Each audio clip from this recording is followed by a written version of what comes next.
Hey, what's going on, guys? Derek here from M1 Realty, and I'm back with your August 2023 real estate market update for the Woodward Corridor. Let's get into it.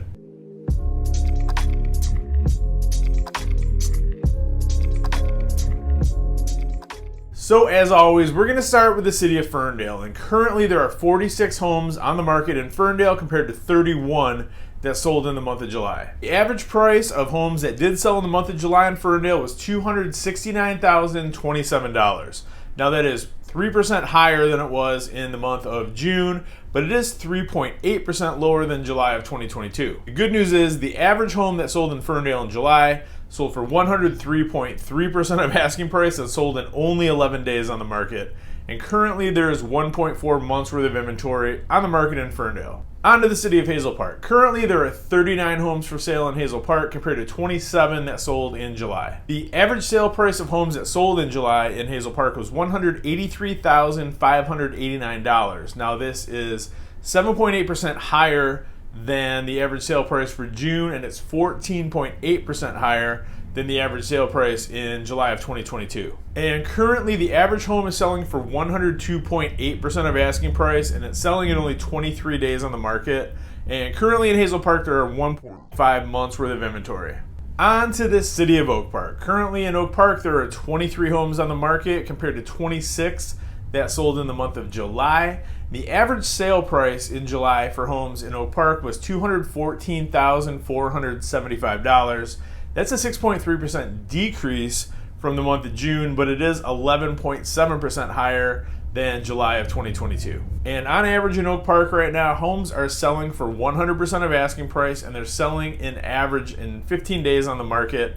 Currently there's 1.1 months worth of inventory on the market in Oak Park. And now in the city of Berkeley, there are currently 18 homes on the market compared to 19 that sold in the month of July. That's a nice improvement from a few months ago when there was like 4 houses on the market. However, the average sale price in Berkeley for July actually dropped down to $329,516. Now that's a decrease of 13.9% versus the month of June, and it's actually 5.6% lower than July of 2022. Although we will put a caveat to that, because when you're dealing with a very small sample size like what we have in Berkeley, it doesn't take much. It just needs to be 1 or 2 outlier properties to skew the averages like one way or the other. So not worry too much about it, but we'll keep an eye on it. And one of the reasons why I'm not too worried about it is the fact that the average home still sold for 102.9% of asking price and sold in only 12 days on the market in Berkeley. And there's currently only 1 month worth of inventory in the city. And let's talk for a second about our city with a big sample size. That would be Royal Oak. Currently in Royal Oak there's 111 homes on the market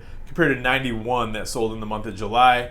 The average sale price in Royal Oak in July was $417,245. So that's 6.9% higher than the average sale price in the month of June, and it's 10.6% higher than July of 2022. And in July in Royal Oak, the average home sold for 102% of asking price and sold in only 15 days on the market. Currently in Royal Oak, there's 1.4 months worth of inventory. And last but not least, we'll talk about that little city with the big heart, your favorite and mine, Clawson, Michigan.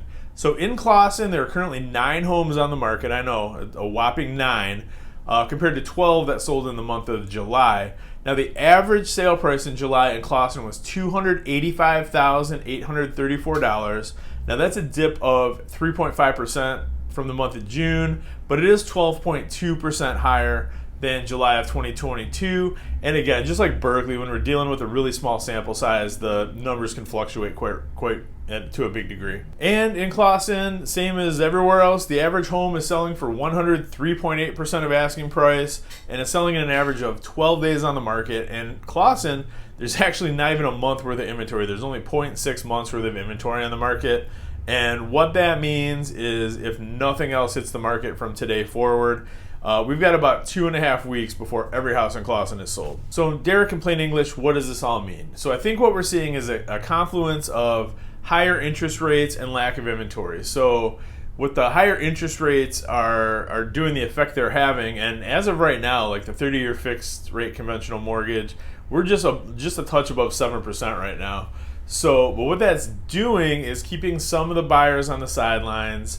Not everybody, obviously, but we're not seeing, so let me back up for 1 second. What we're seeing with all these average sale prices that are over 100% of asking price, it means that there are multiple offers on almost every home that's hitting the market.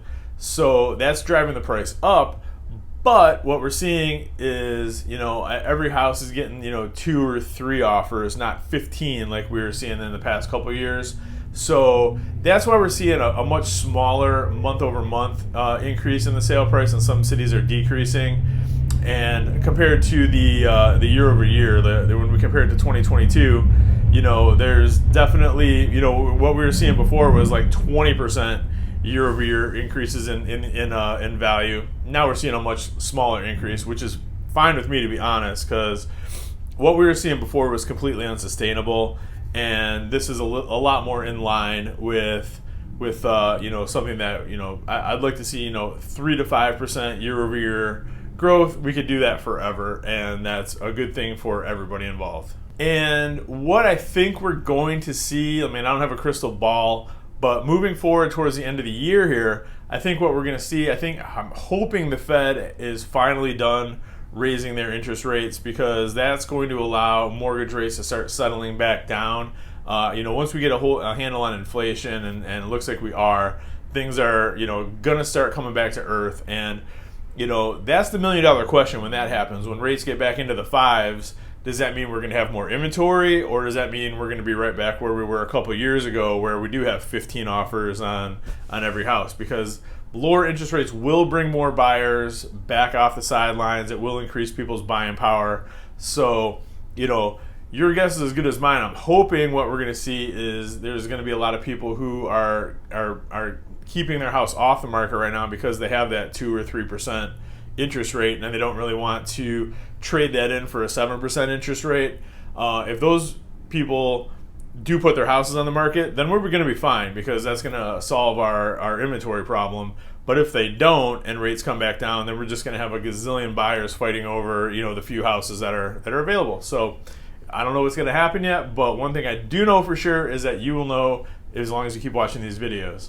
And as always, if there's a city that I didn't mention that you want to know more about, if there's a stat that I didn't hit, or something, just any questions whatsoever, you can always reach out to me directly. My direct line is 586-491-5622. You can also reach me at 248-561-6155. Shoot me an email, dwerenka@m1realty.net. Facebook, Instagram, Twitter, Messenger, whatever's easier for you, I'm on it. I respond quick, and I'll take good care of you.